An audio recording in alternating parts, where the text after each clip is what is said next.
Hi, Orange Girl here with another video of my December daily process.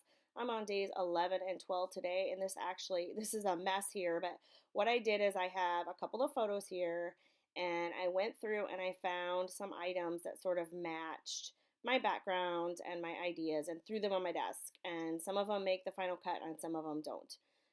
A lot of the items that I'm working with today are items that are found in last year's crate paper collection, I feel like it was. Fa La La, maybe it was called. I can't remember. I'm really sorry. But it was last year's Christmas collection for most of these things. And I do believe it was crate paper. So on the left, I have day 11, and it's food. And it's kind of funny because day 11 and 12 go together because they're both about food and drink. And they're both a really easy journaling, and it just happened that they happened to be on those days. I wouldn't be super picky about the days that I do things on, but so far it's worked out that I haven't had to change anything around. So as long as it works, it works. So on the left, day 11, and this is a actually pretty easy put together thing. I'm just kind of auditioning all the ephemera here to see which things might go. Do I want to add green? Do I not? That sort of thing. Um, but so the story on the left side, page 11, is we were really tired. It was like maybe only Tuesday of the week, but it was a pretty busy week, and after a busy weekend, and the kids were extra crazy at work, and both for me and for my one true love, his work was also crazy this week. And so that time before Christmas for teachers and in education is so intense, is the best word. So we were really tired and too tired to cook. So the journaling says exhausted, too tired to cook for sure, third base to the rescue.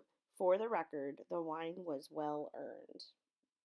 And so that's the left side of the page. And I just took a picture of my food for the evening. It has my chicken and sandwich and then my wine in the background, and that's that.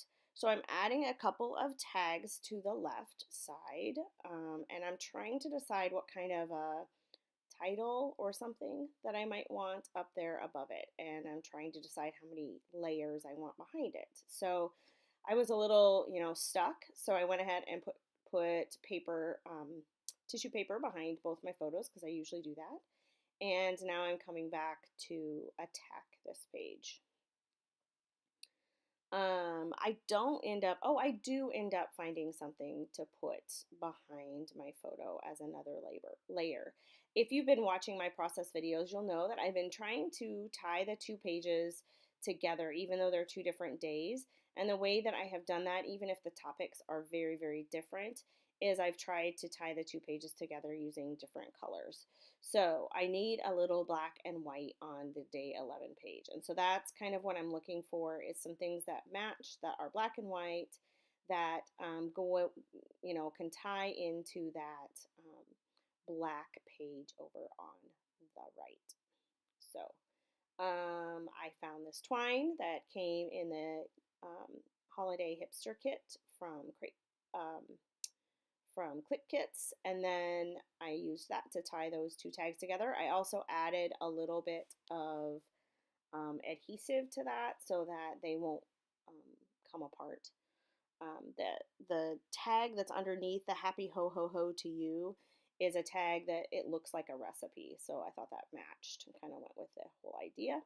This is my journaling that I've been typing up my journaling and figuring out my photos ahead of time, sizing them, doing most of the work in Photoshop, and then printing them out in batches. So for example, I have 8.5 by 11 photo paper, and I'll put several days worth of photos on one 8.5 by 11 page and print it out all at once. And I'm doing the same sort of thing with the journaling, and so it just works a lot faster. I have a little bit of time at my computer, but then I have several days ready, and I can kind of work um, in a little bit in a batch to get the work done too. So I did kind of 3 spreads in a really short period of time because I had all the photos ready and all the printing done. So so over on my right side here for day 12 is a photograph. It's actually from work, and it is a picture of a spread of hot cocoa. They made us a hot cocoa bar. It was really kind of cool, and it was laid out. It was so pretty, and it has like black and white buffalo. Is that what that's called? Like gingham. I don't know what to call it. Prettiness. And then some holiday colors and berries in there as well, but a lot of black and white. And so that's kind of how I chose some of my colors for this whole page. So I pulled out that gold that I've been using and got cheer from there and a little piece of I don't know really what it looks like, herringbone kind of. I don't know. Down at the bottom, it's supposed to be something botanical, I'm sure. And then I found this red to add a little bit more red to the right side with some gold on it. And that gingham kind of look right there, that paper. I found that paper, which goes nicely to add a little black and white element over on the left. So you can kind of see it's getting, I hope you're not getting bored, but I'm kind of doing the same thing each time. I'm just trying to um, add things on each side that tie the 2 pages together and make sure I have an emphasis on my journaling. Now this time, my journaling isn't much. So even on the right side, it just says, yay, today at work, we were surprised with a yummy hot cocoa bar. And so I just went ahead and put that journaling right in the empty space on the photo. You can't see the photo very well. Maybe I can, maybe on the close-ups, I'm not sure. So I decided I wanted to add, it's a pretty simple page, but I wanted to add a little bit of messy um, stitching to my page. And it's kind of nice the way I have my stuff set up right now is my sewing machine is right there, right in front of me. And so you can kind of see the white there by all of those pieces of flair. And so all I have to do really, sometimes I have to pull it out a little bit and put it onto the space that I'm working on right now. But if it's just something really quick and easy, like now I'm adding a little bit on the tag, then I don't even have to pull it out because I'm not using up the full space behind it as a wall. And so if I'm using a big piece of paper, then I might have to pull it out. So that little tag there says Christmas cheer on it. And I kind of got the idea that I wanted that to say Christmas cheer up there at the top. And so I solved that problem. I didn't want to use that piece of ephemera because a couple of different reasons, because I already put cheer on there. That's the main thing. But then also I thought I might need to use that on another layout. So I typed up the word cheer and Christmas. I already have the word cheer there.